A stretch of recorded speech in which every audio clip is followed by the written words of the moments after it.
With me now is Senior Research Fellow at the America First Policy Institute, Ken Timmerman. Ken, great to see you. President Trump yesterday in the Oval Office admitted, I think for the first time, that they don't know who they're dealing with. They don't know who they are negotiating with when it comes to Iran. So what's the point of sending a delegation to Pakistan if that's the case?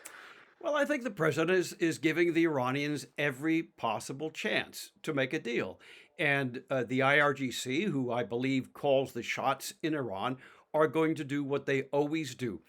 They're going to try to buy some time. They are desperate to get Trump to drop the blockade, and Brent Sadler explained part of it. With the blockade, they cannot store oil any longer. And when they stop storing oil, they have to shut down their oil wells. When they shut down the oil wells, they're finished.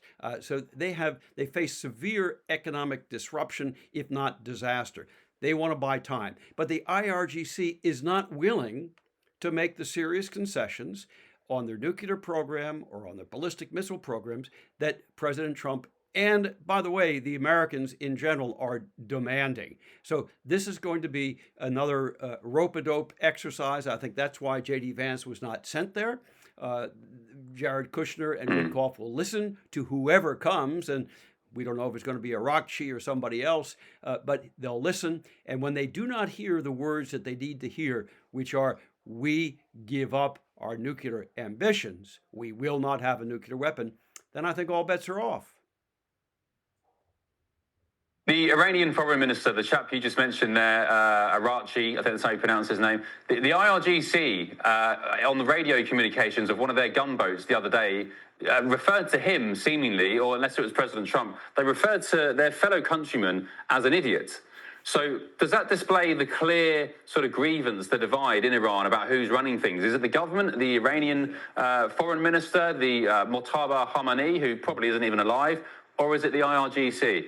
Well, that's what everybody's trying to figure out. And by the way, it's not hardliners or moderates. Pezeshkian, the president, he made that very clear. And I've been saying this for 30 years, but he made that very clear. He said, we are all revolutionaries. They all support the survival of the regime. That is their goal. It's just they have different views of how to do it. The IRGC believes that negotiations will lead to their demise. It will show them as being weak. And when they are weak in the eyes of the Iranian people, they can be beaten on the streets and elsewhere.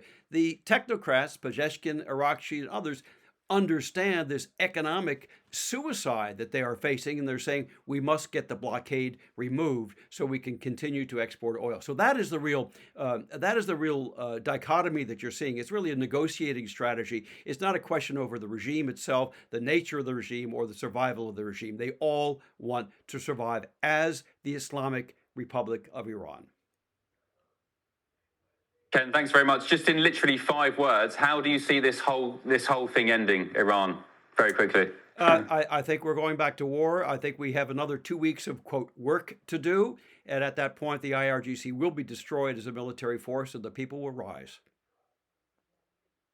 Oh, goodness me. Brace yourselves. Ken, thanks very much. Appreciate it. Ken Timmerman, please come back on the show, Senior Research Fellow at the America First Policy Institute. More war. Do you